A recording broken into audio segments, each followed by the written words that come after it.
If you've ever felt like no one truly understands you, if you've sat in a crowded room and still felt completely alone, this message is for you. Because God didn't forget you. He set you apart. She doesn't walk alone because she's unworthy. She walks alone because she's marked, chosen for a purpose far greater than most can comprehend. From the time she was young, the world felt foreign to her.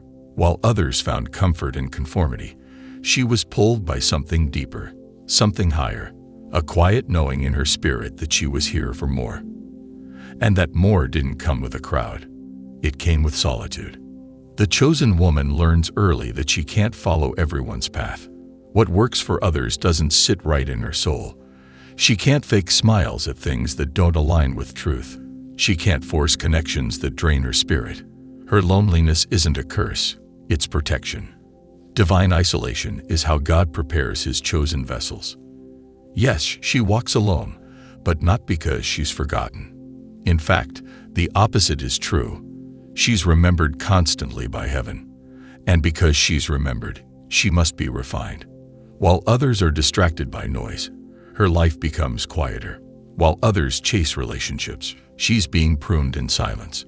This isn't punishment, it's preparation. People come and go in her life like waves.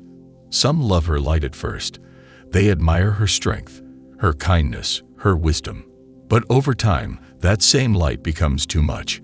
It reflects back to them what they haven't healed.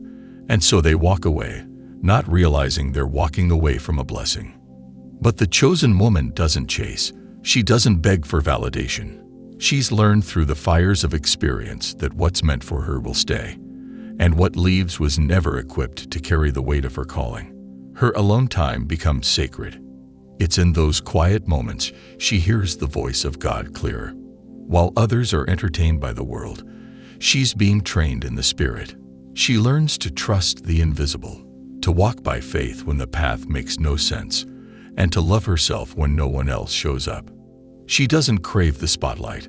Her spirit craves truth. Her soul craves alignment. And because of this, she becomes magnetic, not to everyone, but to the right ones. The real ones.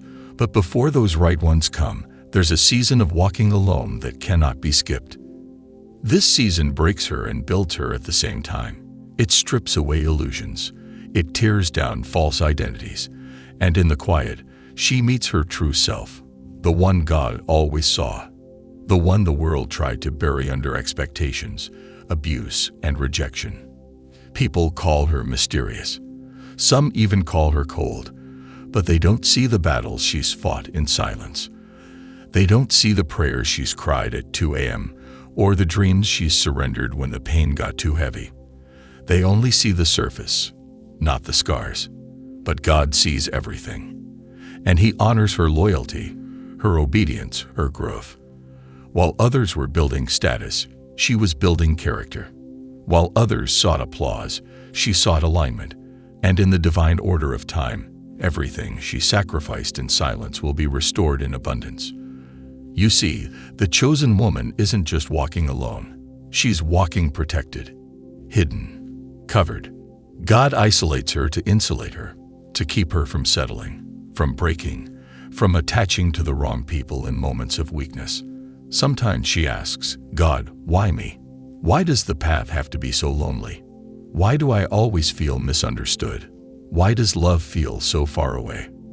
And God answers, not always in words, but in peace. He reminds her that her destiny is too precious to be polluted by temporary pleasures. He whispers, I'm not punishing you. I'm preserving you. When you're chosen, you're not called to fit in. You're called to rise. You're not created to follow. You're anointed to lead. And that leadership, that elevation, that divine assignment comes with cost. Sometimes that cost is isolation, but that isolation is never empty.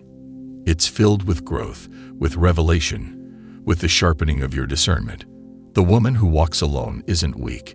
She's spiritually elite. She's built differently, wired by heaven to carry things most people would break under. She's sensitive, yes, but her sensitivity is spiritual radar. She sees what others miss. She feels what others suppress, and because of that, she needs more time with God than with people. She doesn't move fast. She moves intentionally. She doesn't follow trends. She follows truth. And though people may mock her journey, they'll soon marvel at the results. Her time alone doesn't make her bitter. It makes her better. She learns to love without attachment, to serve without expectation, and to give without losing herself. Her strength becomes silent. Her peace becomes unshakable, and her presence unforgettable. Because when a chosen woman walks into the room, even silently, spirits shift. People notice. Some admire her, others envy her, but few understand her.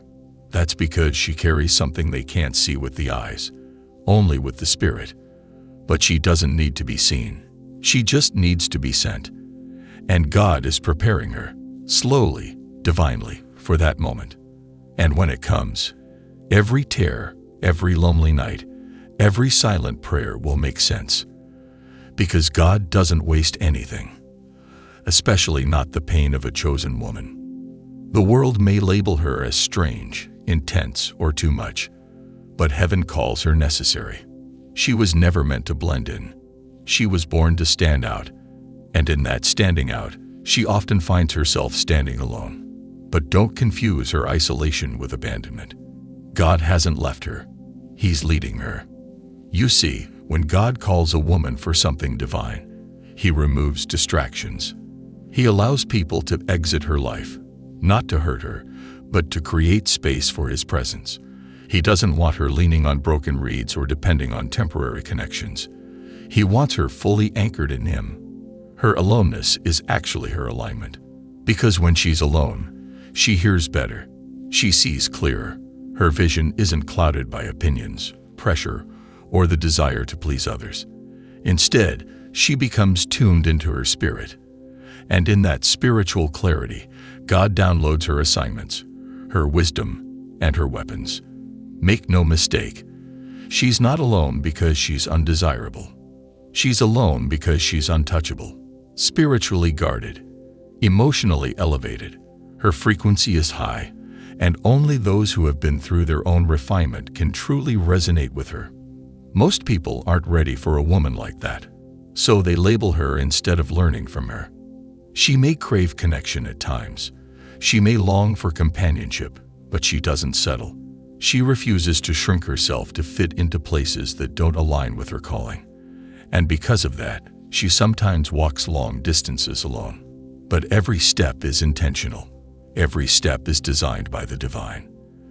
The chosen woman learns the hard way that not everyone clapping for her is clapping from a pure heart. She discerns energy before words. She senses betrayal before it unfolds. And this spiritual insight keeps her distant, not because she doesn't love, but because she protects what's sacred. People don't always understand her boundaries. They mistake her silence for arrogance. They misunderstand her solitude as sadness. But she's not sad. She's focused. She's not arrogant. She's aware. She's not lonely. She's evolving. There's power in the quiet.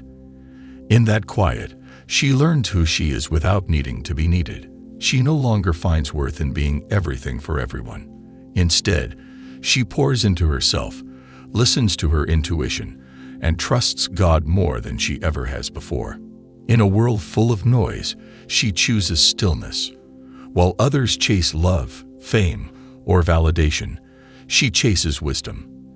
And in that pursuit, she becomes the woman God always saw, the woman the world wasn't ready for. Some days are hard.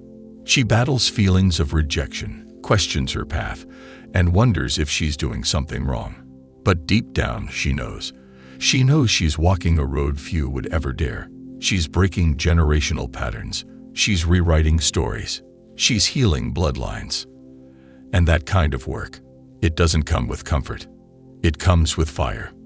And only those willing to be burned by the truth can carry that flame. The chosen woman's journey is spiritual warfare in disguise. It's not just about being alone. It's about being kept alone for divine protection.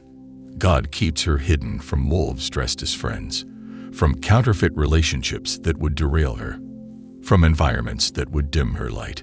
She's not unlucky. She's covered. And the very things that others call weakness, her sensitivity, her intensity, her silence, are the exact traits that make her a vessel for heaven. She feels deeply because she's designed to intercede. She moves differently because she's walking in spirit, not ego. In time, the ones who left her will look back in awe. They'll realize they mishandled something rare. They'll remember her strength, her grace, her ability to love purely, even when it wasn't returned. But by then, she'll be walking in rooms they'll never be invited into. Because when God finishes molding her, she won't just walk, she'll reign. Not over people, but over her purpose. She'll lead without forcing. She'll shine without competing. And she'll love without losing herself. She'll attract divine partnerships, not codependent ones. She'll be surrounded by souls who don't fear her depth but dive into it with reverence. She'll walk with those who understand that her past loneliness was preparation for leadership, for legacy, for kingdom impact.